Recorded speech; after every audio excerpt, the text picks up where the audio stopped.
Bonjour, je suis Paola Barreiro Lopez Masqué et vous dis bonjour à tous. On est dans la salle et on est aussi en ligne. On est content de vous dire bonjour et bienvenue ici. Et dans notre séminaire, on est ravis d'accueillir Elodie Lebo, aussi masquée pour les conditions Covid, mais qui va nous parler d'une question qui est vraiment proche au sujet qu'on est en train de traiter dans ces séminaires culture visuelle militante. Elodie vient de l'université de Toulouse, les Mirailles, c'est ça?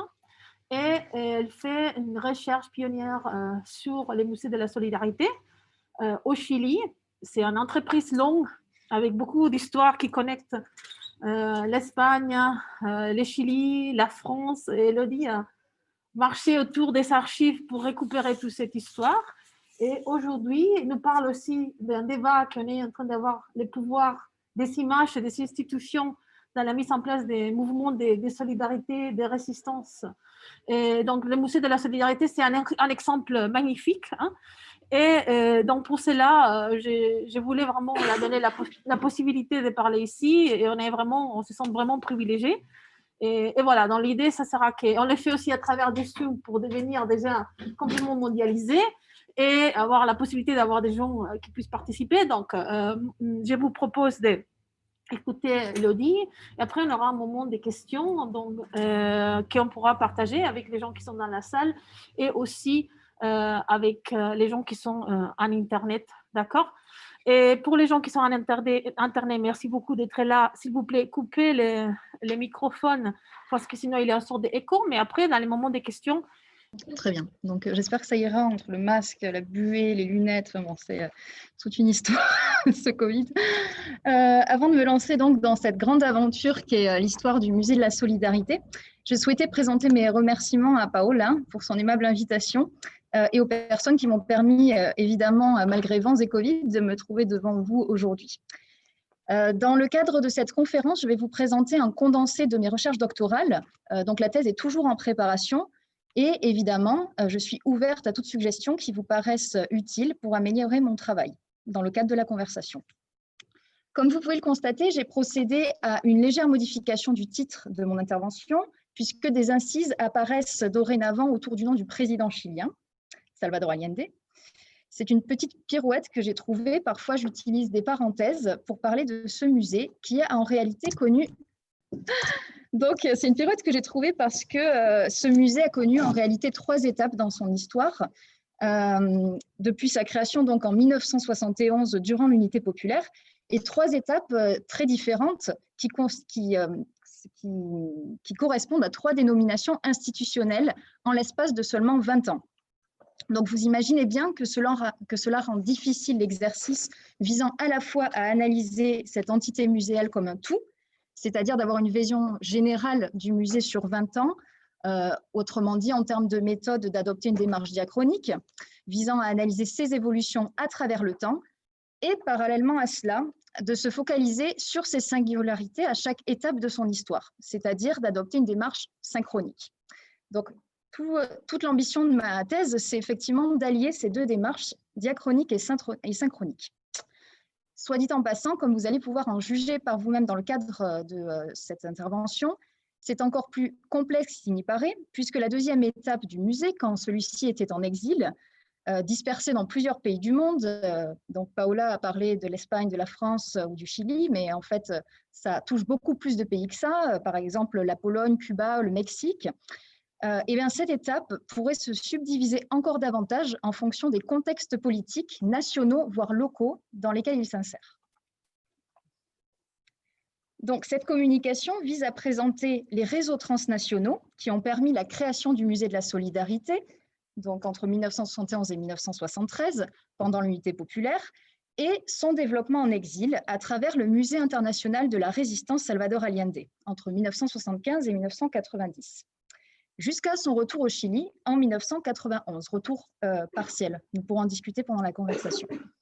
Donc, je souhaite analyser les interconnexions qui existent entre les réseaux politiques, les réseaux artistiques et les réseaux intellectuels.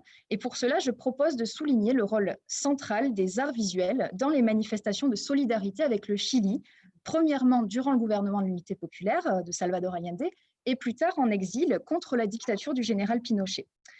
Donc, comme je vous l'ai dit un peu précédemment, pour cela, je m'intéresse à des contextes locaux, mais également des contextes nationaux et des contextes internationaux qui vont favoriser la création et le développement de ce musée.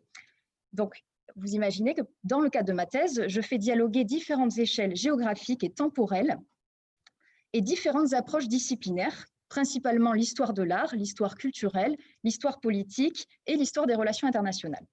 Grand programme. Donc, en termes de méthode, je m'intéresse à la fois au discours et aux stratégies des acteurs et les stratégies et discours des institutions impliquées dans le cadre de ce musée, et y compris donc le discours des artistes à travers l'analyse des imaginaires qui émanent des œuvres. Hélas, c'est un aspect, l'imaginaire des œuvres, que nous n'aurons pas le temps de voir aujourd'hui, puisque ce que j'aimerais vous montrer, c'est que derrière ces productions esthétiques, cette culture visuelle militante, pour reprendre le nom du séminaire, il existe des intérêts politiques, des tendances culturelles hégémoniques qui sont soutenues bien entendu par des financements particuliers, mais aussi il existe des contre-pouvoirs. Bref, une incommensurabilité d'enjeux à la fois politiques, géopolitiques, artistiques, culturels, qui se déclinent donc à des échelles très diverses. Nous l'avons vu. Ainsi, les œuvres qui vont être offertes au musée durant tout le long de son histoire, durant l'unité populaire, mais également en exil, donc ces œuvres que j'analyse dans le cadre de mes recherches ne seront pas les sources principales que je vous présenterai aujourd'hui, puisque mon intérêt est de vous montrer tout ce que ce sujet peut offrir en termes de sources, en dehors des œuvres, donc les correspondances, les catalogues d'exposition, les coupures de presse, les archives diplomatiques. Toutes ces sources, en fait, permettent de comprendre ce sujet dans toutes ses dimensions, et pas seulement dans sa dimension artistique. Pour cela, la question qui va m'animer aujourd'hui est quelles sont les conditions d'émergence du projet du Musée de la Solidarité, et donc les conditions de production des imaginaires de la résistance, ce que Michel Foucault appellerait par exemple les conditions du discours. Pourquoi et comment ce musée a-t-il évolué à travers le temps? Pour reprendre une vulgate marxiste, on pourrait dire quelles sont les conditions matérielles d'existence de ce musée au cours des 20 dernières années, enfin des 20 années qui vont nous intéresser aujourd'hui. C'est-à-dire quelle est sa place dans les différents rapports de pouvoir qui vont nous intéresser. J'émets donc l'hypothèse que l'odyssée du Musée de la Solidarité est intimement liée à celle de l'unité populaire comme gouvernement, mais plus largement comme coalition politique. Il semble donc nécessaire de lire leur trajectoire ensemble pour comprendre leurs évolutions à travers le temps. Comme vous le savez sans doute, depuis le 4 septembre dernier, nous commémorons les 50 ans de la victoire de l'unité populaire au présidentiel du Chili. Commémoration donc ô combien significative, si on les met en relation, bien entendu, avec ce dont on parlait tout à l'heure, les mouvements sociaux actuels qui réclament une nouvelle constitution. Donc l'hypothèse que j'émets ici n'est pas innocente, bien entendu, et elle invite à questionner cet héritage à la lumière du présent. Donc, avant de commencer, il est bien entendu nécessaire de reprendre quelques éléments contextuels. Bon, pour les étudiants qui travaillent sur le Chili cette année, sans doute que ça vous paraîtra peut-être banal ce que je vais vous dire, mais pour les autres, c'est important de recontextualiser parce que c'est un contexte qu'on ne connaît pas forcément. Donc, l'émergence du projet du Musée de la Solidarité au Chili intervient dans un contexte politique qui est marqué par la guerre froide, qui, contrairement aux lectures traditionnelles, doit se comprendre non pas comme l'opposition entre un bloc oriental et un bloc occidental, mais comme nous le suggère l'historien Odd Westad dans son ouvrage sur la guerre froide globale, il doit s'entendre comme un conflit global dans lequel les pays dits du tiers-monde ont joué un rôle considérable qu'il convient aujourd'hui d'apprécier à sa juste valeur. À une échelle plus réduite, nous avons le contexte politique et artistique continental qui est marqué par l'hégémonie du marché nord-américain et donc par des conflits d'influence propres au continent américain lui-même. Tania Harmer parle, elle, de guerre froide interaméricaine. Pour les dirigeants états-uniens qui défendent ce que l'on a appelé le panaméricanisme, un mouvement qui, selon eux, vise à faciliter le commerce, les échanges culturels, les relations diplomatiques entre les pays du continent, se trouve au contraire, pour les analystes critiques de gauche de l'époque, être une manœuvre permettant aux États-Unis d'enfermer les pays dits du Sud dans une forme de dépendance politique et économique qui empêche leur développement. Donc, dans les arts visuels, ça se traduit dans la seconde moitié du XXe siècle par la division des arts visuels du département des affaires culturelles de l'Organisation des États américains, l'OEA ou l'OAS en anglais, qui est alors l'intermédiaire inévitable pour les artistes latino-américains qui souhaitent exposer leurs œuvres en dehors de la scène artistique de leur pays, voire pour les plus chanceux, entre guillemets, sur la scène occidentale. Claire Fox a, dans son livre Making Art Pan-American, montré comment cette institution a d'ailleurs servi de médiateur entre des investissements nord-américains en Amérique latine et les artistes de la région, en favorisant une politique artistique visant à lutter par la promotion de l'abstraction contre l'art engagé, et particulièrement contre le réalisme social et l'influence de l'école mexicaine de peinture qui est héritée du muralisme. Et donc, effectivement, ces politiques artistiques visent également à combattre les discours qui entourent ces productions artistiques, des discours très engagés, notamment liés à des organisations politiques marxistes. Donc, tout comme le congrès, toutes les activités du Congrès pour la liberté de la culture qui a fonctionné entre 1959 et 1969, qui, on le sait aujourd'hui, ont été financées par la CIA et d'autres fondations privées nord-américaines de type Ford ou Rockefeller Company, les programmes artistiques de l'OEA témoignent également de l'importance de la culture pour les États-Unis comme levier dans les relations internationales pendant la guerre froide. Frances Stonor Saunders parle, elle, de guerre froide culturelle pour décrire ces dynamiques. Donc, du côté de la division des arts visuels de l'OEA, le critique d'art cubain José Gómez Sigre, qui est donc le directeur de cette institution suite à la Seconde Guerre mondiale, développe l'idée d'une citoyenneté hémisphérique, je cite. C'est-à-dire donc une supposée existence d'une communauté affective supranationale dont le développement serait empêché par l'existence des nations et de ce que Benedict Anderson a nommé communauté imaginée nationale. Donc, l'OEA va développer davantage des politiques de mécénat et de privatisation de larges franges du secteur culturel. Et ces politiques entrent en contradiction, bien entendu, avec les programmes culturels qui vont être défendus par les expériences socialistes cubaines puis chiliennes, qui cherchent quant à elles à développer le pouvoir de l'État en tant que puissance publique pour lutter contre l'ingérence économique extérieure et la fuite des ressources nationales. Et ainsi parvenir donc à créer les conditions, selon leur programme politique, d'une société égalitaire au service des couches travailleuses. Pour vous en convaincre, je vous ai mis un extrait du programme de l'Unité populaire signé en décembre 1969 qui dit « Le processus social qui commence avec le triomphe du peuple ira de pair avec une nouvelle culture orientée vers la considération du travail humain comme la valeur la plus élevée, l'expression de la volonté d'affirmation et d'indépendance nationale et la formation d'une vision critique de la réalité. Si déjà aujourd'hui la majorité des intellectuels et des artistes luttent contre les déformations culturelles propres à la société capitaliste, dans la nouvelle société, ils auront un rôle d'avant-garde pour continuer leur action. Car la culture nouvelle ne se créera pas par décret, elle surgira de la lutte pour la fraternité contre l'individualisme, pour les valeurs nationales contre la colonisation culturelle. Terme très important qui s'en réfère au panaméricanisme. Pour l'accès des masses populaires à l'art, la littérature et les moyens de communication et contre leur commercialisation. Terme également très important. Donc, dans les années qui ont suivi la Seconde Guerre mondiale, le besoin s'est donc fait sentir pour les artistes latino-américains de faire émerger une scène continentale qui serait alternative au modèle panaméricain. Donc visant à promouvoir bien entendu leur création, mais également à faciliter leur mobilité en dehors du marché capitaliste. Après la révolution cubaine, plusieurs institutions vont donc commencer à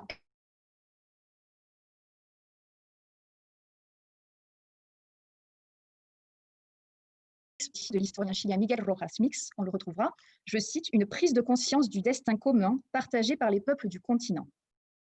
Donc cela a entraîné une nouvelle conception de ce que devrait être l'art révolutionnaire dans un contexte d'implantation de processus socialistes dans cette aire géographico-culturelle qu'est l'Amérique latine. Donc il ne s'agissait pas seulement de s'opposer au modèle nord-américain, à sa scène artistique, à son marché, mais de créer également de nouvelles infrastructures dont les piliers seraient non marchands, ainsi que de configurer un nouveau modèle de coopération internationale inscrit dans une vision non capitaliste du monde. Donc, contrairement au modèle mercantile et libéral incarné notamment par José Gómez Sicre, le gouvernement cubain de l'unité populaire et l'unité populaire chilienne vont prioriser des politiques publiques au service de la démocratisation et de la création et de l'accès à l'art. Donc, une fois ce cadre contextuel évoqué, nous pouvons entrer au cœur de notre sujet. Donc, ce que je souhaite vous présenter aujourd'hui, ça se déroulera un peu en 3 points. D'abord, nous allons parler du contexte de l'unité populaire et de la solidarité artistique internationale qui va être démontrée en faveur de Salvador Allende et de son gouvernement, jusqu'au coup d'État. Ensuite, nous évoquerons l'exil et l'émergence d'un nouveau projet qui est la continuité en fait du Musée de la Solidarité, le Musée international de la résistance Salvador Allende. Puis enfin, à partir de 1991, nous travaillerons sur la question du retour d'exil ou l'abandon d'un projet révolutionnaire. C'est la question que je nous pose aujourd'hui. Donc, le projet du Musée de la Solidarité est né en mars 1971 à Santiago du Chili, lors de ce que l'on a nommé l'Opération Verdad, l'opération Vérité, qui était une rencontre internationale de journalistes et d'intellectuels organisée par le gouvernement de l'unité populaire pour démentir les campagnes de déstabilisation qui sont menées alors par la bourgeoisie chilienne et, encore aujourd'hui, nous le savons, aidée financièrement par la CIA. Donc, proposé par un critique d'art espagnol, José María Moreno Galván, l'idée de créer une manifestation de solidarité internationale impliquant les artistes du monde en vue de leur demander d'offrir une œuvre en solidarité avec l'unité populaire va être reçue, cette idée, avec enthousiasme par le président chilien. Donc, à la suite de cette rencontre, Salvador Allende va nommer Mario Pedrosa, qui est un critique d'art brésilien alors exilé au Chili, puisqu'il est lui-même poursuivi par la junte militaire de son pays, le Brésil, pour ses activités politiques. Il va lui demander à Mario Pedrosa de mettre en dynamique cette initiative. Donc, Mario Pedrosa, le critique d'art brésilien, va aux côtés de Danilo Treyes, qui est un cinéaste uruguayen, également conseiller du gouvernement d'Allende à cette époque. Il va contacter de nombreuses personnalités du monde de l'art pour établir les bases d'un futur musée d'art moderne à destination du peuple chilien. Je vous ai mis leurs photos à Mario Pedrosa et Danilo Treyes à l'angle gauche. Donc, Mario Pedrosa, à ce moment, est le vice-président de l'Association internationale des critiques d'art, l'AICA. Sans doute vous en avez entendu parler dans le cadre de vos cours. Et donc, Mario Pedrosa va mobiliser principalement les réseaux de cette association pour créer ce qu'il souhaite être un comité exécutif d'experts au niveau international. Il parvient à réunir plus de 10 personnes autour de lui dans plusieurs endroits du monde. Donc, notons ici la présence du critique d'art italien Giulio Carlo Argan, qui est par ailleurs membre du Parti communiste italien. C'est vous dire donc le niveau d'engagement à cette époque de cette association de critiques d'art. Parmi les autres personnalités, on trouve Louis Aragon, célèbre écrivain, Jean Lemery, historien de l'art depuis Paris, les deux, mais également depuis l'Espagne franquiste, José María Moreno Galván, que l'on a déjà vu, Dor Ashton depuis New York, Roland Penrose depuis Londres, Mariano Rodriguez depuis Cuba, Eddie Dwight depuis Amsterdam, Julius Tarzinski depuis Varsovie, excusez-moi si je prononce mal, et finalement, Carlo Levi et le poète espagnol exilé Rafael Alberti depuis Rome. Mario Pedrosa souhaite en réalité, à travers ce projet, concrétiser son rêve de toute une vie, qui est le rêve de réaliser un musée qui concilierait la création artistique, la critique d'art et la révolution politique. Un musée d'art moderne et contemporain expérimental.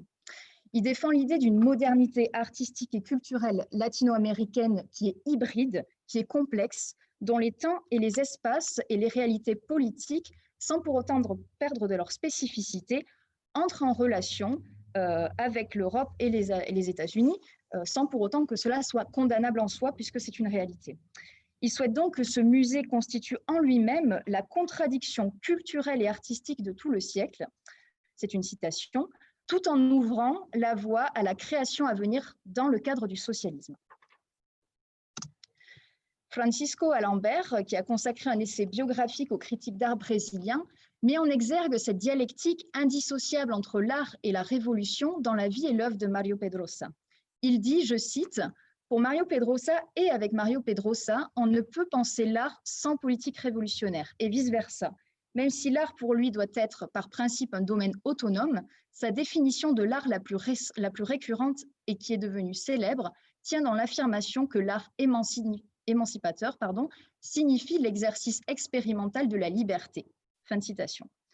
Donc, dans une perspective marxiste hétérodoxe, Mario Pedrosa va développer une conception de la révolution où l'art et la vie sont intimement liés. L'art véritable serait ainsi une préfiguration du monde socialiste à venir. Selon lui, le changer la vie d'Arthur Rimbaud est intrinsèquement lié et dépendant du transformer le monde de Marx, comme le revendiquait avant lui André Breton lors du Congrès des écrivains de 1935 à Paris. Donc, pour un résumé concis de cette vision artistique révolutionnaire, il est toujours bon de lire ou relire le Manifeste pour un art révolutionnaire indépendant qui a été rédigé par André Breton et Léon Trotsky au Mexique en 1938 et qui va être signé par Diego Rivera. C'est un manifeste qui émerge dans d'autres contextes politiques, mais qui retrouve un peu cette idée-là de l'art dans le cadre du socialisme, un socialisme à visage humain. Et que pouvons-nous donc faire mieux que citer Mario Pedrosa lui-même pour se convaincre de ce lien entre art et politique? Celui-ci écrit donc, comme je vous l'ai mis ici, dans une lettre à Giulio Carlo Argan, datée du 31 juillet 1972, soit quelques mois après l'inauguration du Musée de la Solidarité. Le succès de cette expérience, donc le succès du Musée de la Solidarité, comptera également pour l'avenir artistique du monde. Personnellement, je crois que l'avenir de l'art est conditionné par l'avenir international de l'expérience socialiste dans le monde, dont le modeste modèle chilien est l'exemple le plus récent et certainement le plus chargé de sens. Clairement, on ne peut pas être plus clair. Donc dès lors, comme dans toute pensée révolutionnaire qui se respecte, il faut confronter la théorie à l'exercice du réel, et c'est pour ça que je souhaite vous parler maintenant d'un cas précis, qui est l'inauguration du musée au Chili, pour révéler ces liens aux politiques. La photographie que je vous ai mise montre d'ailleurs Mario Pedrosa aux côtés de Salvador Allende dans le cadre de cette inauguration. Donc, le Musée de la Solidarité est inauguré le 17 mai 1972 dans les locaux du Musée d'art contemporain de Santiago. Et cette inauguration, il se trouve qu'elle coïncide avec la conférence des Nations Unies sur le commerce et le développement qui a lieu alors à Santiago du Chili. Donc, cette conférence des Nations Unies est un programme de l'ONU qui est destiné à aider au développement des économies ayant le plus de retard, entre guillemets, selon les indicateurs de cette même organisation. Donc, pour Allende, il est très important que le musée soit inauguré à cette date, comme en atteste la lettre qu'il envoie en août 1971 à José María Moreno Galván. Je cite, il dit « Il serait très significatif que nous puissions inaugurer votre projet du musée d'art moderne au cours de cette conférence. Cela démontrerait la solidarité des artistes progressistes du monde envers notre processus politique. Le ministre des Affaires étrangères a déjà donné des instructions spéciales à nos ambassades à Madrid, en Italie et en France pour soutenir votre projet et travailler en étroite collaboration avec vous dans les démarches nécessaires à sa réalisation. » Donc, le gouvernement de Salvador Allende va en effet percevoir, comme les États-Unis d'ailleurs, dans les initiatives artistiques et culturelles, un bon levier pour contrecarrer les campagnes de propagande nationale et internationale qui existent à son encontre. Le Musée de la Solidarité ne fait donc pas exception à la règle et va être utilisé comme un instrument de la diplomatie culturelle que va développer le gouvernement de l'unité populaire. L'extrait que je vous ai cité témoigne d'ailleurs du fort potentiel médiatique de ce musée dans la conception du président chilien. Donc, organisé dans la capitale chilienne au même moment que cette grande rencontre internationale de développement, l'exposition va accueillir des délégations de plus de 100 pays et, selon la presse de l'époque, va accueillir 100 000 visiteurs, ce qui est un chiffre considérable pour le Chili de l'époque.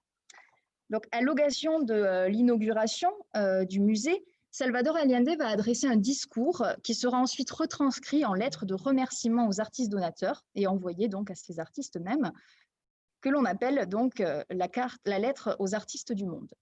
Et je vous ai mis un extrait qui est très important. Au nom du peuple et du gouvernement du Chili, je désire exprimer ma gratitude aux artistes qui ont offert leurs œuvres pour constituer la base du futur musée de la Solidarité. C'est là sans conteste un événement exceptionnel qui inaugure un type de relation inédit entre créateurs et spectateurs de l'œuvre artistique. En effet, le Musée de la Solidarité du Chili sera le premier, donc ça veut dire qu'il y a vocation à en avoir d'autres, dans un pays du tiers-monde, à mettre à la portée des grandes masses populaires les manifestations les plus hautes des arts visuels, et ce par la volonté des artistes eux-mêmes. Je suis particulièrement touchée par cette noble forme de contribution au processus de transformation que le Chili a lancé afin d'affirmer sa souveraineté, mobiliser ses ressources et accélérer le développement matériel et spirituel de son peuple. Ce sont là les conditions pour progresser jusqu'au socialisme, pour lequel le peuple a opté en pleine conscience de son destin. Donc, pour aller encore davantage dans le détail de ce contenu politique du musée, je souhaite maintenant vous présenter les relations culturelles et artistiques qui vont lier le processus socialiste chilien au gouvernement révolutionnaire cubain. Donc, il faut savoir qu'immédiatement après son élection, Salvador Allende va rétablir les relations diplomatiques avec Cuba, qui avaient été préalablement rompues pendant la présidence d'Alessandri, plus de 10 ans auparavant, en condamnant donc avec une certaine fermeté les agressions répétées de Washington contre l'île caribéenne. Cuba donc va pouvoir profiter à partir de ce moment d'un partenaire de taille dans le sous-continent. Salvador Allende va réhabiliter la ligne aérienne qui existe entre ces deux pays pour faciliter également les mouvements transfrontaliers. Donc, dans la continuité des rencontres d'artistes et intellectuels qui vont être organisées à la Casa de las Américas, la grande institution culturelle qui va donc émerger suite à la révolution cubaine, donc cette institution va organiser durant toutes les années 60 de nombreuses rencontres artistiques et intellectuelles. Et à partir de cette victoire de l'unité populaire, va commencer une coopération artistique entre cette institution et ce que l'on peut nommer comme étant grossièrement son équivalent au Chili, l'Instituto de Arte Latinoamericano, l'Institut d'art latino-américain, qui héberge donc les œuvres données par les artistes pour le Musée de la Solidarité, puisque le Musée de la Solidarité, en fait, c'est une idée, mais qui ne trouve pas encore pour le moment, dans les 3 années de l'unité populaire, c'est très court, ne trouve pas de lieu pour exposer les œuvres, de lieu pérenne. Donc, c'est cet Institut d'art latino-américain qui va héberger, recevoir les œuvres, les conserver, etc.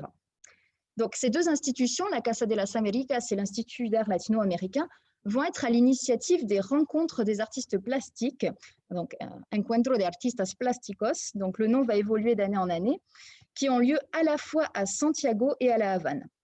La première rencontre, l'exposition Cuba-Chili, est organisée conjointement par ces deux institutions en juillet 1971 et elle offre l'occasion pour ces deux pays d'échanger une collection d'œuvres d'art en témoignage de leur solidarité mutuelle. Les œuvres cubaines vont intégrer donc les fonds du futur musée de la Solidarité, tandis que celles provenant du Chili incorporent ceux de la galerie d'art latino-américain de la Casa de las Américas. La déclaration de Miguel Rojas Mix, qui est donc le directeur de cet institut d'art latino-américain au Chili, et d'Adelaida de Juan, une critique d'art cubaine, donc leur déclaration résume parfaitement les grandes lignes du contre-modèle socio-culturel que vont défendre ces deux régimes socialistes, tant pour leur propre pays que pour l'ensemble du continent latino-américain. Je cite, la citation est longue, mais vous allez voir qu'elle est particulièrement significative. Pour la première fois dans l'histoire de l'Amérique latine, deux pays s'unissent pour réaliser une exposition dans laquelle ils se donnent réciproquement des œuvres. Bien entendu, de nombreux artistes avaient déjà offert leur production à des musées, à des collections, mais une attitude comme celle-ci, qui reflète une conscience solidaire des peuples, ne s'était alors jamais manifestée. Qu'est-ce que cela implique ? Selon nous, la signification de cet événement est très importante dans le processus de désaliénation de l'artiste et pour comprendre ce que ce dernier peut apporter à la culture latino-américaine. L'artiste qui travaille pour le marché transforme son œuvre en une valeur d'échange et participe au maintien du statut de la bourgeoisie qui est en capacité d'acquérir ses biens. Au contraire, ici, l'artiste travaille directement pour le peuple puisque son œuvre est destinée à faire partie du domaine public de deux pays, eux-mêmes dépourvus de richesse artistique. De ce fait, cette rencontre met au jour une autre réalité, la pauvreté culturelle latino-américaine due au manque de pouvoir d'achat dont dispose, peut-être que la traduction n'est pas très bonne, hein, c'est moi qui ai traduit, dont disposent tous nos pays pour se procurer des biens culturels. Il ne fait aucun doute qu'aucun d'entre nous ne se trouve dans une condition économique favorable à l'acquisition d'une collection telle que nécessaire pour la formation d'un grand musée. Avec des actions de ce type, nous pouvons cependant commencer à rassembler des œuvres dans diverses régions d'Amérique latine et à les mettre au service de la formation des compétences artistiques des masses. Donc, cette déclaration, comme vous l'avez vu, pointe du doigt le manque de ressources nécessaires aux pays dits subalternes pour développer des politiques culturelles ambitieuses, conséquence donc de l'appropriation, selon ce témoignage, des richesses matérielles et immatérielles par une minorité bourgeoise nationale et transnationale. Elle contient donc une critique marxiste implicite de la dépendance économique et culturelle de l'Amérique latine, vis-à-vis des États-Unis notamment, à laquelle elle oppose une vision optimiste de l'artiste émancipé du marché et engagé dans les causes du peuple qu'offre donc l'option socialiste. À la lecture de cet extrait, on comprend que le musée de la solidarité doit être appréhendé ici comme un des aspects d'une lutte civilisationnelle plus large, socialiste et tiers-mondiste, visant à promouvoir un nouvel ordre mondial. Cette déclaration met aussi en exergue l'importance de l'acte de donation, comme témoignage d'une conscience collective de cette subalternisation à laquelle les artistes, en lien avec les autorités politiques, tentent de remédier.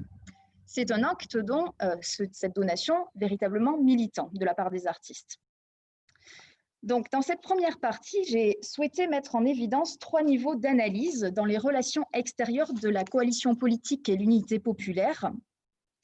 Donc, un niveau diplomatique, nous l'avons vu, autrement dit, les relations gouvernementales qu'ont eu le Chili de l'unité populaire et d'autres pays, par exemple Cuba dans ce cas présent, mais d'autres collections ont émergé aussi au Mexique ou dans d'autres pays.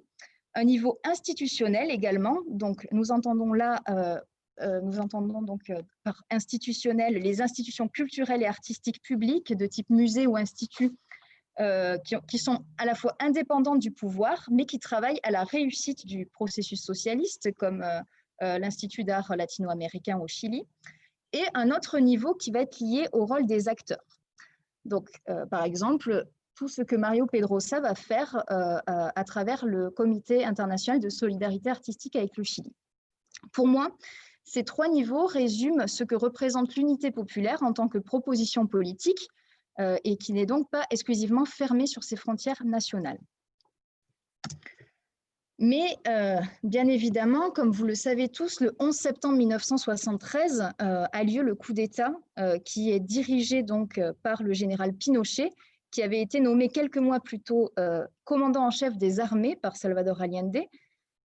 Donc la trahison règne à ce moment-là, je reprends les termes de Salvador Allende dans son dernier discours, et la violence va accompagner donc ce coup d'État de manière sanguinaire. Les artistes, les intellectuels, mais les militants également et les cadres de l'unité populaire vont être traqués, vont être persécutés, vont être enfermés, voire torturés. Et donc, je souhaitais vous montrer notamment comment les artistes avaient traduit ce coup d'État et ces représentations qui vont être notamment diffusées à travers des reportages photographiques par les correspondants au Chili. Et donc, c'est particulièrement intéressant de voir que les artistes qui vont donner ensuite des œuvres au musée de la résistance en exil se réapproprient vraiment les photos dans leurs œuvres. Donc, par exemple, ici, je vous ai mis une œuvre du catalan Juan Rabascal sur la culture, la destruction du livre au Chili, qui reprend effectivement ce thème des autodafés, qui est particulièrement révélateur en Europe, puisque ça va raviver toute une mémoire en fait, de la violence nazie et fasciste, et qui va donc parler aussi aux personnes vivant en France, en Allemagne, et qui va les inviter aussi à avoir une certaine forme de solidarité avec les exilés chiliens. Mais également, par exemple, l'œuvre de Alejandro Marcos, qui va donner donc au comité français du musée, Résistance, donc qui reprend en fait la photo que je vous ai mise à gauche, en détournant en fait les personnes victimes. Et donc là, effectivement, c'est la résistance chilienne incarnée dans un couteau, dans un poignard, qui va donc faire tomber le militaire. Parfois, on retrouve donc les mêmes thèmes qui sont repris dans différentes œuvres. Donc ici, c'est le cas avec l'œuvre de Théo Xénos, qui est une œuvre qui a disparu.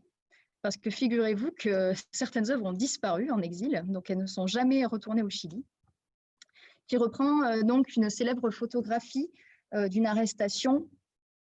Et je vous ai mis d'ailleurs également en bas à droite l'installation qui va en faire, donc avec des bandes des rubans de signalisation et des palettes.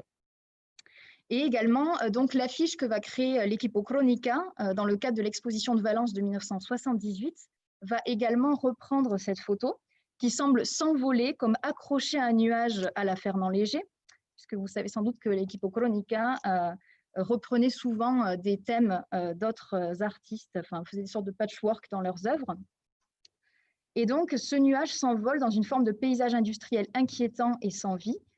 Il semble être un signe peut-être d'espoir. On peut le comprendre ainsi puisque, comme vous le voyez, un extrait du dernier discours d'Allende est reproduit en bas de l'affiche. Donc le motif bleu du ciel, de l'espoir, se retrouve en tout cas dans toutes les œuvres. Donc c'est particulièrement intéressant de voir comment Théoxénos expose l'œuvre qui a disparu à côté d'un immense ciel bleu. Donc, je vous ai mis ici un court extrait donc, de ce discours. D'autres hommes sauront dépasser les temps gris et amers où la trahison prétend s'imposer. Donc, les temps gris, donc on peut bien le retrouver dans ce traitement en noir et blanc également des photographies et des œuvres. Aller de l'avant tout en sachant que bientôt s'ouvriront les grandes avenues par lesquelles passera l'homme libre pour construire une société meilleure. Nous passons maintenant donc à la période de l'exil et du Musée international de la résistance Salvador Allende. Donc les personnes qui vont s'investir bien entendu dans ce musée de la solidarité vont devoir s'exiler pour effectivement protéger leur vie tout simplement. Et elles vont se retrouver à Paris en 1975 et décider de recréer ce musée en exil. Donc ce musée va être recréé à partir de rien puisque les œuvres vont être au moment du coup d'État confisquées par la junte militaire, certaines vont être détruites, et donc ils partent sans œuvre à part, il me semble, un petit patrimoine des Arpilleras de Violeta Parra que les enfants de Violeta vont parvenir à sauver à Cuba, et également certaines œuvres d'art populaire collectées par Roberto Mata, il me semble. Mais ils repartent de rien pour recréer ce musée en exil. Et ils choisissent donc un nom significatif du nom du président martyr, le Musée international de la résistance Salvador Allende, qui gage bien entendu de l'ambition politique de ce musée et de son intime relation avec la résistance extérieure qui va être mise en place.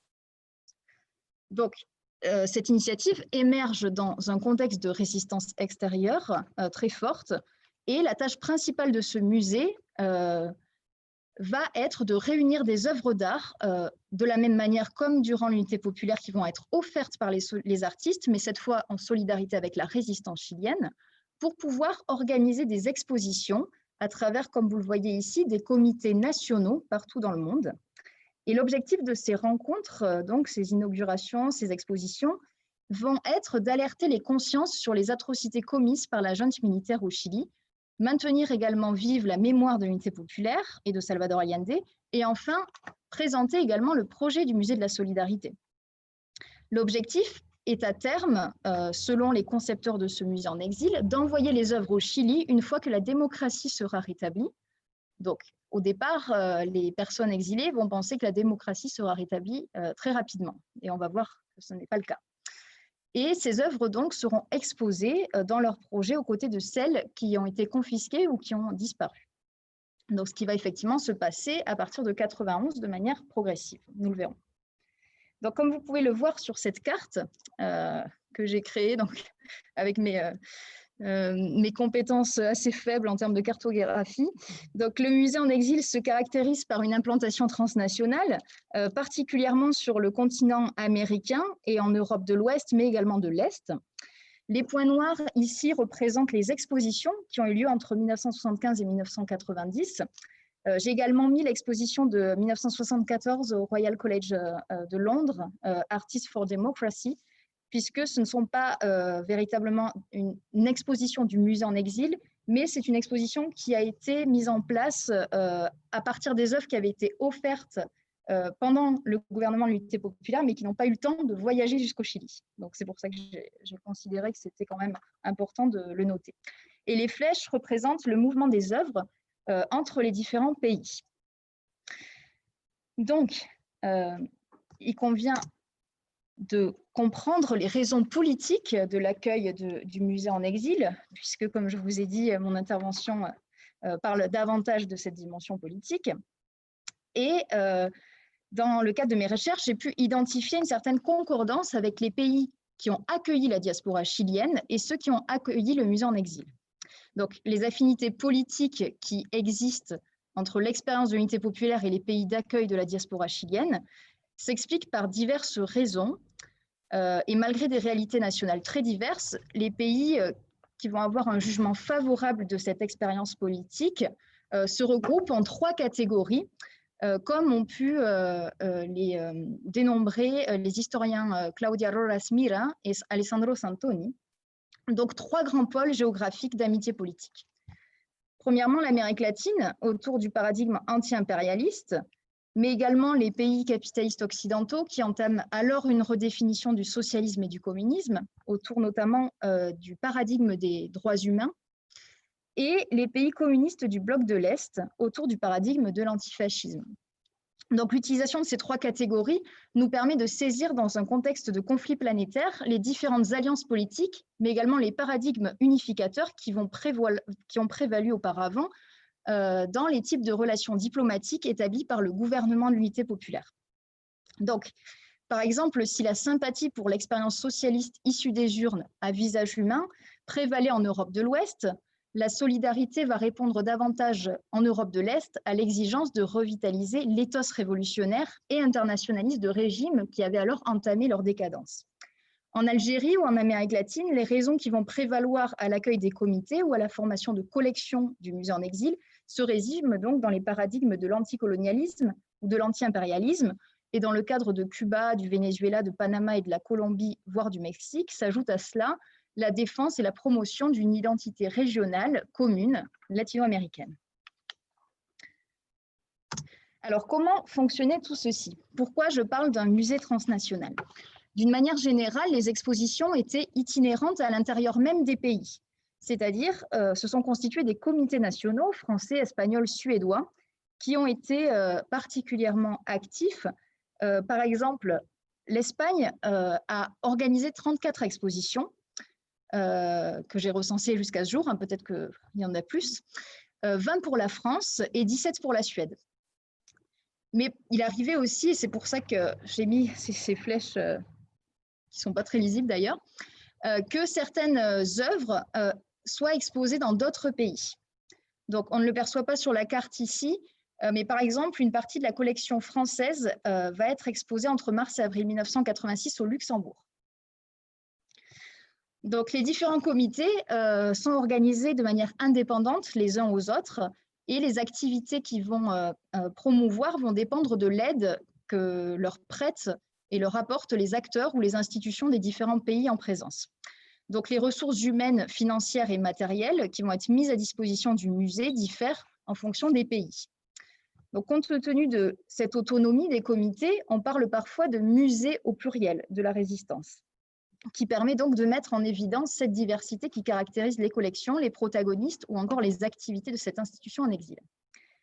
Ainsi, comme vous l'imaginez, il est important d'adopter une analyse multiscalaire, donc de prendre en compte différentes échelles, pour comprendre à la fois les contextes nationaux qui ont vu se développer les collections et les comités de ce musée, mais aussi les implications transnationales de ce musée, notamment en l'étudiant au prisme des relations internationales et de la diplomatie culturelle durant la guerre froide. C'est cette dialectique entre national et international qui permet d'appréhender les réseaux en présence dans leur complexité et donc de comprendre également la diversité des acteurs mobilisés, la singularité de leurs expériences, mais aussi la nature de leurs relations mutuelles, dans le cadre de ces manifestations de solidarité qui ont eu lieu au cours des années 70 et 80. L'idée est donc de comprendre ici les connexions qui existent entre les réseaux politiques, qu'ils soient militants, partisans ou diplomatiques, et les réseaux intellectuels, culturels et artistiques qui regroupent des acteurs très divers, pouvant appartenir même à plusieurs groupes spécifiques, militants, intellectuels, etc. Donc, comme vous pouvez le voir ici à travers ce graphique, je me suis inspirée un peu des travaux de Howard Baker sur les mondes de l'art, et j'ai mis en évidence 3 catégories de mondes interdépendants qui ont rendu possible le développement de ce musée en exil. Donc, ces interrelations et ces coopérations entre les mondes intellectuels, artistiques et politiques nous invite bien entendu à ouvrir le spectre des acteurs mobilisés dans les manifestations de solidarité. Par exemple, François Biot est un membre du comité d'honneur du Musée en France et c'est un dominicain du couvent de la Tourette, donc situé à Évreux près de Lyon. Et grâce à lui, on ne le suspecterait pas comme ça, une partie de la collection française va être exposée et stockée dans ce lieu du couvent de la Tourette. De plus, il y a également des nombreux acteurs qui appartiennent à différents groupes en même temps ou qui ont des relations de famille ou de proximité et d'amitié avec des individus d'autres catégories. Ici, José Balmes, un célèbre peintre chilien qui appartient aux trois mondes, puisqu'il appartient au monde de l'art en tant qu'artiste, mais il est également, pendant l'unité populaire, le doyen de la faculté des arts de l'Université du Chili, donc monde intellectuel, et il est par ailleurs membre de la direction du Parti communiste chilien. Si l'on prend également l'exemple de Miria Contreras, elle appartient à la fois au monde des arts et au monde de la politique, puisqu'elle va être successivement galeriste à Santiago du Chili, mais également elle va être secrétaire du cabinet présidentiel de Salvador Allende au cours de l'unité populaire. Et en exil, elle va être employée d'une compagnie d'aviation cubaine, Havanatour, qui a des bureaux entre Paris et La Havane.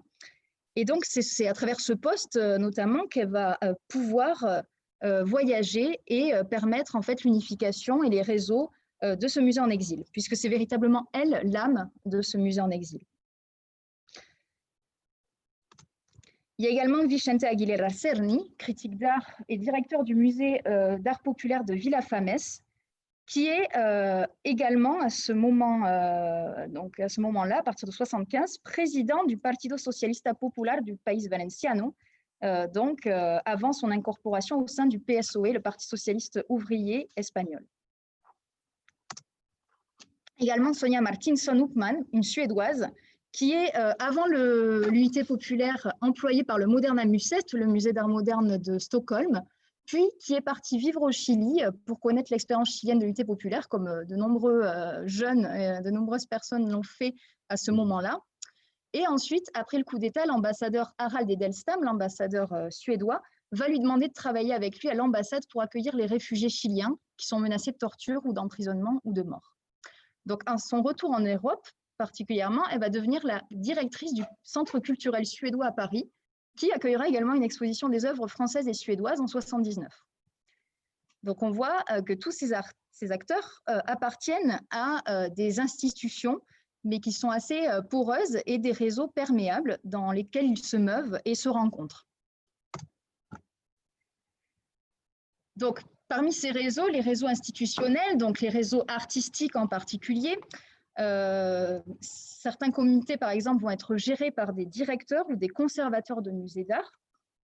Dans ces cas, en général, une sélection d'œuvres va être réalisée afin de ne conserver que les œuvres ayant un intérêt plastique réel. Par exemple, dans le cas de la Suède, le rôle des personnalités du monde de l'art suédois, tels que Björn Springfeld ou Sonia Martinsson-Uppman qu'on a vu, a été primordial dans la constitution d'une collection et dans l'organisation des expositions. En tant que membre coordinateur du comité suédois, ils vont mettre à disposition du musée en exil tout leur carnet d'adresses en Suède et vont permettre la planification d'expositions dans divers centres et musées d'art en Suède, mais également en Finlande. Par ailleurs, les entrepôts du Moderna Museet ont servi de stockage aux œuvres et également vont mettre à disposition des équipements logistiques afin de permettre le déplacement des œuvres d'exposition en exposition sur tout le territoire suédois. Je vous ai mis d'ailleurs une image d'un mural qui a été réalisé dans le cadre de l'inauguration d'une exposition au Moderna Museet. Pareil en Colombie, par exemple, avec l'engagement de Marta Traba, directrice du musée d'art moderne de Bogota, ou encore au Mexique avec Fernando Gamboa, directeur du musée d'art moderne de Mexico. En Pologne également, le rôle de Richard Stanisławski, directeur du musée d'art de Łódź. Donc, toutes ces œuvres vont être sélectionnées et conservées par des institutions artistiques officielles. Mais à côté de ces réseaux institutionnels d'art, existent également des institutions politiques et syndicales qui vont jouer un rôle primordial. Donc, les comités, à côté de ça, vont compter sur l'aide de partis politiques et de groupes syndicaux qui vont offrir des locaux pour préserver les œuvres ou les exposer et qui vont contribuer aux frais financiers nécessaires au déplacement et à la restauration des œuvres, y compris donc pour leur transfert définitif au Chili à partir de 1991. Donc, les œuvres de la collection suédoise, par exemple, quand elles ne pourront plus être conservées au Moderna Museet, vont être transférées à une école syndicale des travailleurs du bâtiment à Rönneberga en 1981, grâce à l'intervention d'Adolf Palm, qui est alors dirigeant du Parti social-démocrate suédois des travailleurs. De même, l'exposition présentée au musée de Lodz, donc en Pologne, va être parrainée par le ministère de la Culture et de l'Art de la disparue République populaire de Pologne, et donc coordonnée en collaboration avec le comité polonais de solidarité avec le peuple chilien, qui est pour le coup géré, comme bien souvent dans les pays socialistes, par des fonctionnaires du régime. Ainsi, on voit comment les inaugurations des expositions du musée en exil vont servir de théâtre à la communication de personnalités politiques officielles qui vont profiter de ces moments pour manifester leur soutien à la résistance chilienne, selon des intérêts nationaux souvent bien particuliers. Felipe González, en Espagne, va prononcer un discours, par exemple, pour son parti, le Parti socialiste ouvrier espagnol, à l'occasion des journées de solidarité avec le peuple chilien, qui va être organisée entre le 9 et le 17 septembre 1977. Je n'ai pas trouvé de photo, pardon. Donc, dans le cadre de ce discours, il va faire la promotion de la transition démocratique en Espagne, en appelant donc à rassembler les Espagnols autour d'un large consensus de solidarité avec un peuple opprimé.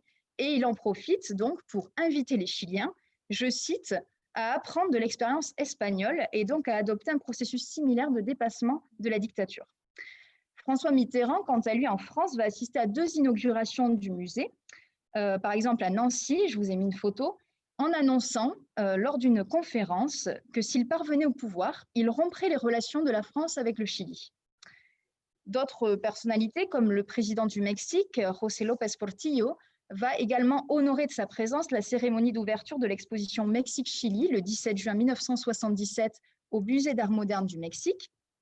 Et bien entendu, la présence officielle de ce dignitaire d'État mexicain aux côtés de cadres de l'unité populaire va réaffirmer l'amitié politique qu'il existe donc entre ces deux gouvernements.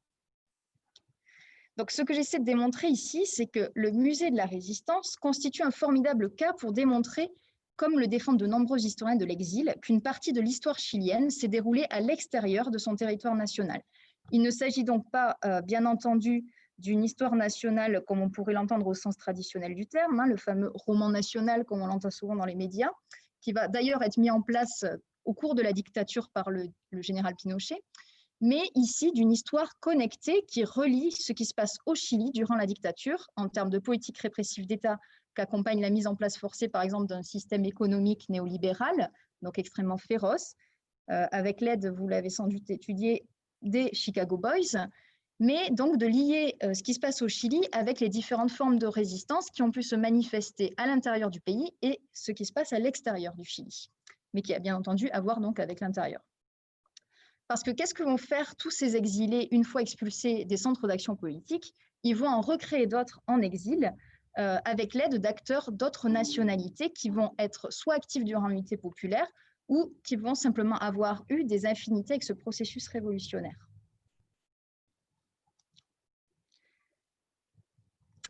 Par exemple, je voulais vous montrer, dans le cadre de l'exposition à Valence de 78 en Espagne, va être créée cette forme de Pinochet géant dans lequel on peut entrer, donc c'est une sorte de prison.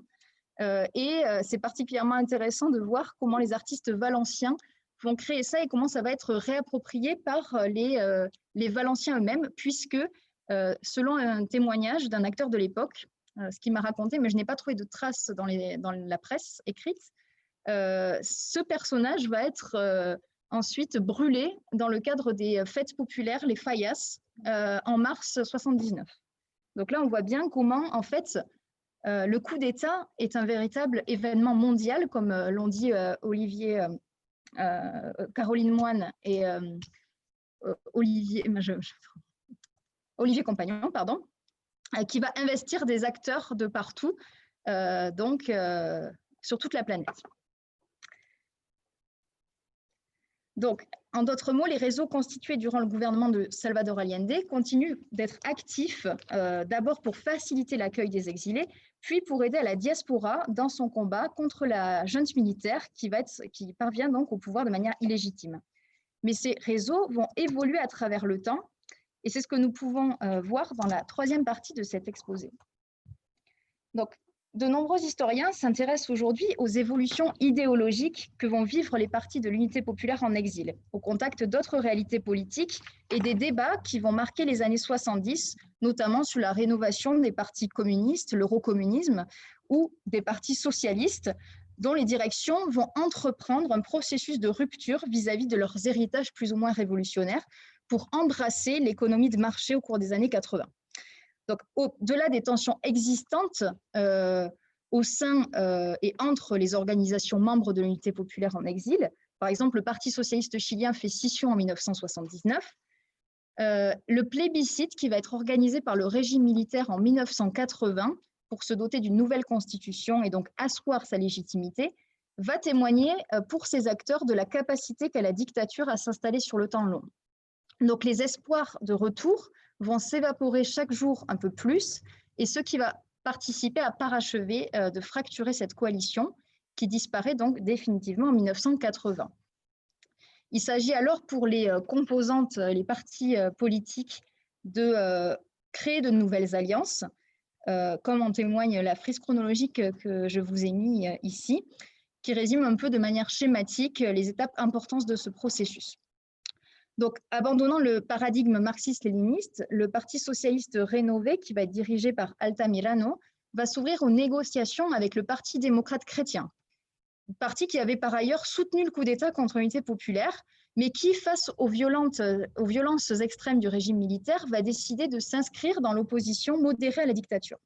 Donc, certains dirigeants démocrates chrétiens vont participer dans le cadre de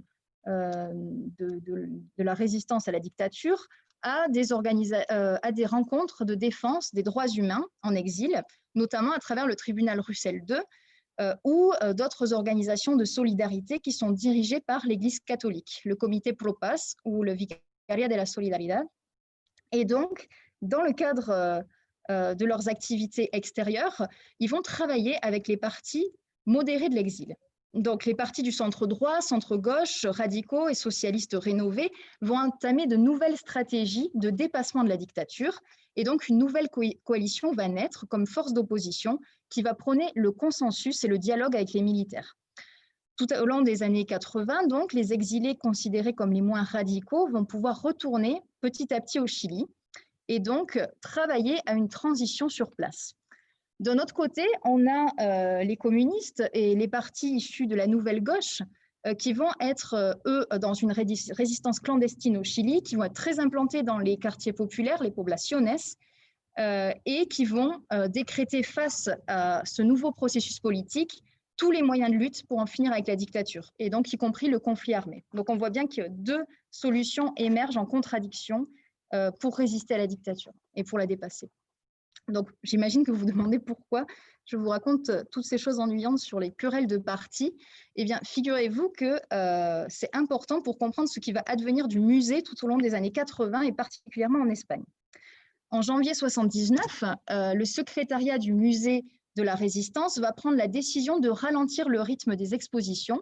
Donc, on voit que ça correspond à peu près avec la scission du Parti socialiste, et considérer que le musée, durant ces 2 années, je cite, a rempli son objectif et qu'un temps sans déplacement des œuvres donnera le temps de les restaurer et de réparer les emballages. Donc, au nom du comité espagnol, vous avez la lettre ici, Carmen Wu va adresser une lettre au critique d'art, on a vu tout à l'heure, Vicente Aguilera Cerny, pour lui solliciter un espace de stockage pour les œuvres dans son institution, donc le musée d'art populaire de Villafames. Celui-ci va accepter, mais il va également parvenir, par son engagement politique, à débloquer des fonds économiques de la Généralité valencienne, qui va avoir donc, à partir de ce moment-là, la charge des œuvres. Donc, les œuvres vont arriver petit à petit, en 79, dans cette institution. Mais durant les années 80, vont apparaître de nouveaux acteurs qui n'étaient pas actifs auparavant. Par exemple, ici, je vous ai mis un extrait d'une lettre de Luis Lorca Toba et Oscar Soto qui vont adresser à Vicente Aguilera Cerny, au nom donc du Comité de solidarité avec le Chili démocratique, pour planifier une exposition à Madrid, donc à partir des œuvres du musée espagnol.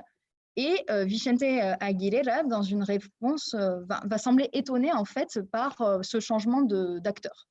Donc, il informe Madame Carmen Wo, la directrice de la section espagnole du musée Salvador Allende, s'est installée au Chili depuis 80.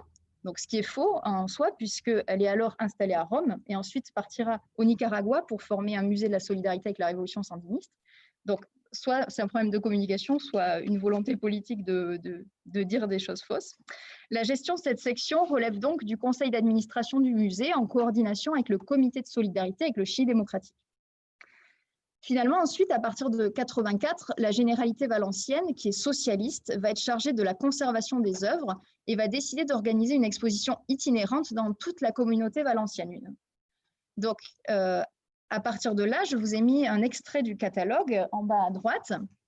Il va y avoir une disparition du terme de résistance dans la dénomination du musée, qui est considérée sans doute comme trop conflictuelle, puisqu'elle ne coïncide pas alors avec la culture du compromis qui est adoptée par le Parti socialiste rénové, mais qui également est une culture en fait qui émerge dans le cadre de la transition vers la démocratie en Espagne. Donc, par ailleurs, en France, comme vous pouvez le voir ici, les conditions désastreuses de dépôt des œuvres dans un des locaux de la municipalité socialiste de Bondy, donc une ville de la région parisienne, témoignent aussi d'un intérêt bien moindre pour ce patrimoine artistique et en dit aussi long, sans doute, du changement d'époque. Donc, qu'est-ce qui se passe ensuite dans le cadre de la transition vers la démocratie au Chili?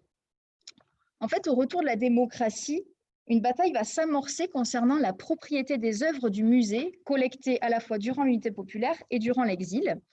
Et en 1990 va être créée la Fondation Salvador Allende, donc une fondation qui va être créée par la famille d'Allende, Hortensia Bussi, la veuve, et ses filles et son fils aîné. Dans le but, je cite, de récupérer la mémoire et de promouvoir l'héritage du président Salvador Allende sur la base des valeurs qu'il représentait et défendait.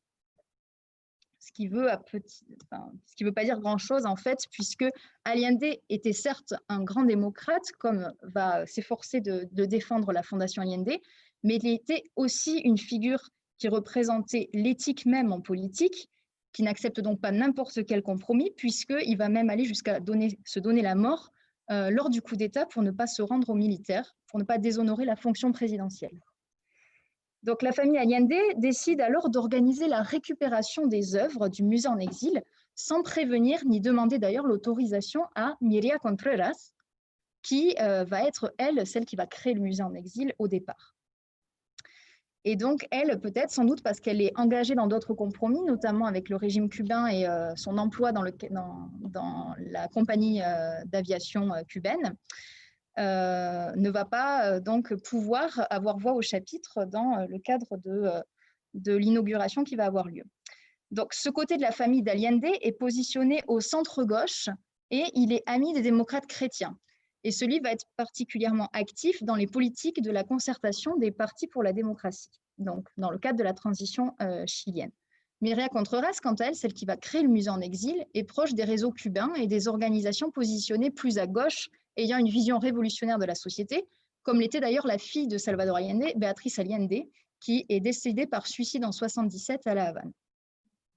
Donc, Miria Contreras, au vu de cette récupération politique, va rencontrer tous les représentants des partis de gauche pour les avertir du danger que pourrait représenter le fait qu'une collection devienne propriété d'une fondation privée, alors qu'elle avait été au préalable destinée au peuple chilien et donc destinée à appartenir à l'État, dans le projet initial donc.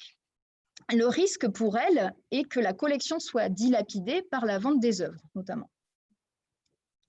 Donc la Fondation Salvador Allende, Isabel Allende en particulier, sa fille, va activer les réseaux formés en exil, c'est-à-dire les réseaux des partis socialistes et des sociodémocrates, qui sont alors d'ailleurs au pouvoir depuis dans leur pays et qui peuvent mettre de l'argent de l'État ou des communautés, dans le cas de la communauté valencienne, dans l'envoi des œuvres au Chili. Donc, elle parvient à faire venir les œuvres de la collection suédoise, de la collection française, de la collection espagnole, et un événement va être organisé pour inaugurer ce qui sera désormais appelé le Musée de la Solidarité Salvador Allende. Donc effectivement, on peut se demander quoi de mieux que la culture et les arts pour parler de réconciliation avec de grands termes abstraits valorisant le futur démocratique du pays et évitant ainsi de se poser les vraies questions d'ordre social qui touchent le peuple. Cet événement est véritablement un symbole, selon moi, de ce que représente la concertation, comme ce qu'avait pu représenter la transition à la démocratie en Espagne, puisque sur un même podium, on va voir se retrouver Patricio Aylwin, président du Chili, démocrate chrétien qui avait soutenu le coup d'État, Carmen Wu, donc une des actrices du musée en exil en Espagne, Ricardo Lagos, ministre de l'économie, et Hortensia Bussi, la veuve d'Allende. Bien sûr, tout n'est pas binaire, comme mon propos semble le laisser percevoir. Je me garderai bien d'ailleurs de juger a posteriori de ce qui s'est passé, mais il est intéressant ici de voir comment les conflits mémoriels vont se développer donc, à ce moment-là, pour montrer que le processus historique n'est pas linéaire et qu'il est au contraire traversé par des rapports et des intérêts de pouvoir. Donc, selon moi, nous assistons ici à une tentative de resignification en profondeur du contenu du musée de la part de la Fondation Salvador Allende, contre laquelle vont se battre d'anciens collaborateurs, mais dont la voix est alors marginalisée. Un phénomène qui est en réalité assez similaire à celui de l'Espagne de la transition, je le disais, puisque les élites politiques vont réélaborer une mémoire adaptée à leurs intérêts présents. De la même façon d'ailleurs que le Guernica de Picasso vit déplacer sa signification du souvenir encore vif de la guerre civile à un symbole à valeur universelle, une allégorie de la défense de la liberté, nous dit l'historienne Julia Quaggio, le musée de la solidarité va perdre lui aussi de sa radicalité politique, va rompre avec son projet initial et va devenir un monument de la solidarité avec le Chili. L'art ici donc n'accompagne plus les processus sociaux, il est garant d'un récit consensuel et supposément démocratique et il s'éloigne du peuple. Que reste-t-il alors de ce legs révolutionnaire aujourd'hui ? Après une longue bataille qui va s'amorcer mémorielle au sein de l'institution muséale, tout au long des années 90 et 2000, finalement va s'ouvrir un service des archives en 2013 sous la direction de l'actuelle directrice Claudia Saldívar, qui va permettre à l'histoire de faire son travail. Ainsi, la mémoire qui va être privilégiée par certains acteurs de la transition, parmi lesquels la Fondation Salvador Allende, qui gérait le musée, va être piégée par les preuves historiques. Les projets de recherche qui vont être développés suite à la compilation et au classement des archives du musée vont permettre et permettent encore des discussions plus sereines sur l'histoire de ce musée, les acteurs qui ont participé, les réseaux en présence et les discours qu'il a véhiculés à chaque étape de son existence. On ne peut plus aujourd'hui taire le fait que ce projet était un projet véritablement révolutionnaire. En ce sens, la patrimonialisation du musée peut être considérée comme bénéfique, puisque grâce à la détermination de Carmen Wu, qui va être la directrice du musée au retour de la démocratie, elle va lutter en tant que directrice donc, pour que les œuvres soient versées au domaine public et qu'elles deviennent le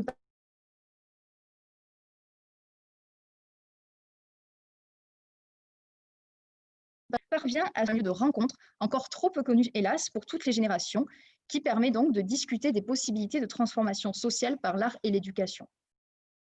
Donc pour conclure, je reprendrai mon hypothèse de départ. L'odyssée du musée de la solidarité est intimement liée à l'histoire de l'unité populaire comme gouvernement et coalition politique. Il me semble que oui, il naît au cœur de l'expérience de l'unité populaire, un contexte politique à la fois favorable au développement des arts, mais un contexte aussi extrêmement conflictuel, avec une opposition farouche qui est prête à tout pour défendre des intérêts de classe.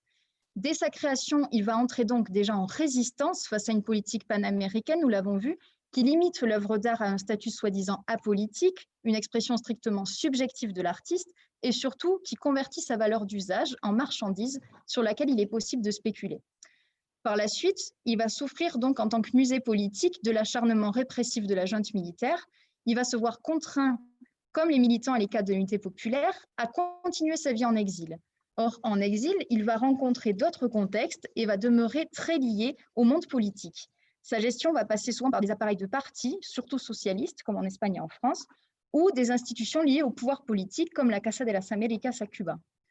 En Europe occidentale, les années 80 se définissent particulièrement, nous l'avons vu, par des évolutions idéologiques, des rénovations des partis socialistes qui tentent la main aux théories économiques libérales qui accompagnent le développement rapide des moyens de communication et la réorganisation internationale du travail à l'échelle planétaire. Donc, comme les partis de l'unité populaire, le musée en exil va être traversé par des conflits relatifs à sa signification même. Ces discours vont évoluer en fonction des situations politiques nationales et locales. Il va être délaissé, abandonné, parfois va être instrumentalisé pour des intérêts divergents à son projet de départ. Donc l'unité populaire disparaît en tant que coalition au tournant des années 80.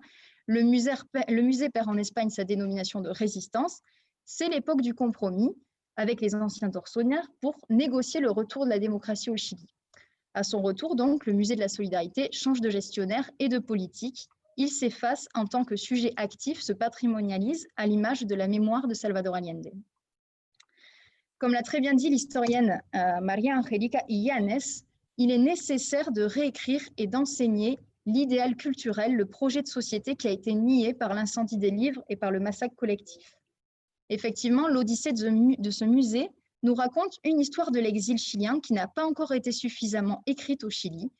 Et donc, si l'inclusion de la réalité de l'exil et de sa complexité dans le récit historique de la dictature militaire prend du temps, l'étude de ce musée nous révèle divers aspects des engagements, des luttes et des productions de la diaspora chilienne, de ses dialogues aussi avec d'autres réalités politiques et artistiques nationales, et également des réseaux transnationaux qu'elle a favorisés et qui ont ensuite constitué les piliers de la diplomatie des régimes de la concertation. Cependant, au-delà d'une histoire traditionnelle des élites politiques, mon approche valorise l'action des intellectuels, des artistes et des acteurs du monde de l'art dans la création de réseaux transnationaux et de géographies alternatives, ainsi que celle des acteurs politiques, militants, cadres, dirigeants ou diplomates, et leur interrelation ou interpénétration mutuelle au niveau local, national, régional et international. Comme je vous l'ai dit en introduction, nous sommes en ce moment dans l'année du cinquantenaire de la victoire de l'unité populaire. Les manifestations de masse de la fin d'année 2019 au Chili ont soulevé les contradictions des politiques de la concertation pour la démocratie, qui finalement n'est sans doute pas parvenue à rompre avec de nombreux héritages de la période dictatoriale. La constitution en vigueur aujourd'hui, par exemple, est la même que celle qui a été mise en place en 1980 durant la dictature militaire. Donc, elle a été modifiée, bien sûr, à plusieurs reprises, mais il n'en reste pas moins que le cordon ombilical n'est pas coupé et que de nombreux traumatismes demeurent dans la société chilienne. Le peuple réclame donc aujourd'hui massivement une nouvelle constitution et le référendum aura lieu le 25 octobre prochain. On peut se demander en droit s'il marquera une rupture nette avec les legs du régime militaire. Quelles conséquences ce changement de paradigme, s'il parvenait à d'advenir, aurait-il sur les orientations politiques du musée ? Il est trop tôt pour le dire, bien sûr, mais les productions de l'atelier textile du musée invitent déjà à rêver ce nouveau monde véritablement démocratique, c'est-à-dire fait pour et par le peuple. Je vous remercie.